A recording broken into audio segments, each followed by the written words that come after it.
Telegram-ով խաբեությունները շարունակվում են, այս անգամ էլ 13 են բլոկել նույն սկզբունքով՝ գրել, խաբել, համոզել ու փոխել են տվյալ iCloud-ը, որից հետո բլոկել ու գումար են պահանջում։ Նշեմ, որ նման դեպքերում, ինչպես շեշտել են բազմիցս, ոչ մի գումար, ոչ մի լումա իրանց չփոխանցեք, հակառակ դեպքում դա կլինի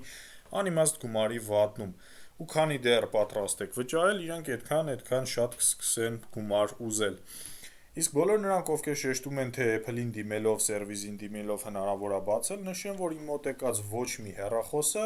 Apple-ը ընթացք չէր տվել, հակառակ դեպքում իմ մոտ չէին հասնի, այլ անվճար տարբերակով կբացեին։ Ոչ, անվճար տարբերակով սա բացել չի լինի։ Ու չեմ թաքցնի գինը, iPhone 13-ի համար վճարեցին 70,000 դրամ, ու որքան մոդելը բարձր, այնքան վճարը ավելի բարձր։ Այս հեռախոսը նույնպես բացվեց ընդամենը մեկ աշխատանքային օրվա ընթացքում ու օֆիցիալ տարբերակով, այսինքն բացելուց հետո կարողանում ես քո հին iCloud-ը մուտքագրել կամ обновить անել, սբրոս անել, ոչ մի խնդիր։ Նմանատիպ խնդիրների դեպքում կապնվում եք մեր հետ, հեռախոսահամարի տակ կա Viber, WhatsApp, Telegram, ուշադիր եք լինում եւ նմանատիպ խաբեությունների զոհ չեք դառնում ոնց մյուսները։ Եվ բնականաբար կխնդրեմ ձեզանից, որ լինեք ակտիվ, տարածեք այս վիդեոն, որ շատերը տեսնեն ու զգոն լինեն։